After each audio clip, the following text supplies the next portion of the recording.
नमस्कार, metro education में आपका स्वागत है। आइए स्टार्ट करते हैं क्लास 12 मैथमेटिक्स 3 डायमेंशनल ज्योमेट्री और टॉपिक चल रहा था प्लेन समतल। ठीक है, आज का लेक्चर और कल का लेक्चर चैप्टर खत्म हो जाएगा। ठीक है, बात करते हैं एंगल बिटवीन टू प्लेन्स। हमने प्लेन की इक्वेशन पढ़ी थी, है ना। प्लेन की इक्वेशन पढ़ी थी, क्या पढ़ी थी? R vector dot N cap is equal to P, यही तो पढ़ी थी, है ना। चलिए हम इसका कार्तीय रूप और बना लेते हैं, मतलब कार्टेशियन फॉर्म और बना लेते हैं। ठीक है, पहले हम इसकी कार्टेशियन फॉर्म बना लेते हैं, उसके बाद में एंगल के ऊपर चलेंगे। यहाँ बना देता हूँ मैं साइड के अंदर, आप नोट कर लेना। ठीक है, R vector dot N cap is equal to P, यही तो पढ़ा था हमने। R vector dot N cap is equal to P. R vector को मान लेता हूँ मैं X I cap plus Y J cap plus Z K cap, और एन कैप क्या है? अभिलंब का इकाई सदिश, है ना। Unit vector of normal L X plus sorry L I cap plus M J cap plus N K cap, जहां पे एल एम और एन क्या है? अभिलंब की दिक्कत है, अभिलंब की दिक्कत है, डायरेक्शन कोसाइंस ऑफ नॉर्मल, है ना। तो यह वैल्यू रखते हैं, क्या आ जाएगा? X I cap plus Y J cap plus Z K cap dot L I cap plus M J cap plus N K cap is equal to P. क्या आ जाएगा? L X plus M Y plus N Z is equal to P. क्यों? X I के साथ होगा, जे के साथ होगा, के के साथ हो जाएगा। तो हमारे पास में L X plus M Y plus N Z is equal to P क्या आ गया? किसी अभिलंब की कार्तीय रूप में समीकरण। ठीक है, तो एक तो नॉर्मल फॉर्म पढ़ी थी हमने, क्या पढ़ा था? A X plus B Y plus C Z plus D is equal to 0। एक क्या पढ़ा हमने? R vector dot N cap is equal to P. और एक क्या पढ़ लिया? L X plus M Y plus N Z is equal to P. यह क्या थी? Normal form. ये क्या है हमारे पास में? Vector form. और ये क्या है? Cartesian form, Cartesian form. अब हम चाहते हैं कि एंगल निकालना, है ना। अब हम निकालना चाहते हैं एंगल, दो समतल के बीच का कोण, है ना। तो मैं पहला समतल मान लेता हूं r1 vector dot n1 cap is equal to p1, और एक मान लेता हूं r2 vector dot n2 cap is equal to p2। ठीक है, ये दो समतल है मेरे पास में, इन दोनों के बीच का कोण निकालना है ना। अब समतल की दिशा क्या होती है? तो उसके विलंब की दिशा होगी, ये मैंने बताया था आपको। जैसे ये हाथ यदि समतल है तो ये इसका विलंब हो गया, नॉर्मल हो गया। जिधर ये नॉर्मल जाएगा उधर ही समतल जाएगा, देखो, है ना। हर बार जिधर नॉर्मल जाएगा उधर ही समतल जाएगा। तो समतल की दिशा वही दिशा होती है जो उसके अभिलंब की दिशा होती है। मतलब इस समतल की दिशा क्या होगी? n1 कैप की दिशा। इस समतल की दिशा क्या होगी? n2 कैप की दिशा, है ना। तो cos थीटा, इन दोनों के बीच का एंगल यदि थीटा है ना। देखो किस प्रकार से, मान लो एक समतल तो मेरे पास में ये है, तो इसका नॉर्मल कैसे होगा? ऐसे, है ना। ये हो गया मेरे पास में n1 कैप, है ना, n1 वेक्टर सॉरी, है ना। एक समतल मेरे पास में ये है ना। तो इसका ये रहा मेरे पास में, क्या आ गया? n2 vector. अब इन दोनों के बीच का एंगल ये रहा, है ना। ये एंगल यदि थीटा है तो दो रेखाओं के बीच का कोण हमें निकालना आता है। cos theta is equal to क्या हो जाएगा? cos theta is equal to n1 cap dot n2 cap, है ना। या फिर हम ऐसे लिख सकते हैं n1 vector dot n2 vector upon mod of n1 और मॉड ऑफ n2। ठीक है, अब यही हमें यदि कार्तीय रूप में दिया हुआ है ना, ये कार्तीय रूप में दिया हुआ है, ये समतल मेरे को ऐसे दिया हुआ है a1x plus b1y plus c1z plus d1 is equal to 0। ये दिया हुआ है मेरे को a2x plus b2y plus c2z plus d2 is equal to 0। तो इनके बीच का कोण cos theta is equal to a1 a2 plus b1 b2 plus c1 c2 upon root of a1 square plus b1 square plus c1 square root of a2 square plus b2 square plus c2 square. ठीक है, अब कुछ बातें आती हैं।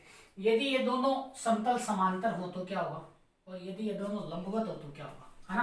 पहली बात करेंगे कि यदि दोनों समतल समांतर है, दोनों समतल समांतर मतलब पैरेलल है, ये दोनों एक दूसरे के पैरेलल है ना। यदि ये दोनों एक दूसरे के पैरेलल होंगे तो कंडीशन क्या है, a1/a2 is equal to b1/b2 is equal to c1/c2। यदि ये दोनों समांतर होंगे तो a1/a2 is equal to b1/b2 is equal to c1/c2। 10th class में पढ़ के आए, ये कोई खास बात नहीं है, ठीक है। दूसरी बात करेंगे, यदि ये लंबवत हो, मतलब परपेंडिकुलर हो एक दूसरे के, है ना। परपेंडिकुलर होगा तो cos थीटा की वैल्यू कितनी आ जाएगी, 0। cos थीटा की वैल्यू 0 कब आएगी, जब ये 0 होगा। क्या कह सकते हैं, a1a2 plus b1b2 plus c1c2 is equal to 0, ठीक है। आगे बात समझ लो। अब बात करेंगे angle between a line and a plane, एक रेखा और एक समतल के बीच का कोण, और ये चीज इंपॉर्टेंट है ना। ये कुछ हटके है, 13वें और 14वें दोनों चैप्टर में हमेशा cos थीटा पढ़ते हैं, पर यहाँ क्या पढ़ेंगे, sin थीटा। ये एक ही जगह ऐसी है जहाँ हम क्या पढ़ेंगे, sin थीटा। हर जगह cos थीटा पढ़ेंगे। जहाँ कोण की बात आ गई वहाँ किसकी बात कर लेंगे हम, cos थीटा की बात कर लेंगे, परंतु यहाँ क्या करेंगे, sin थीटा की बात करेंगे, ठीक है। और क्यों करेंगे वो देखते हैं।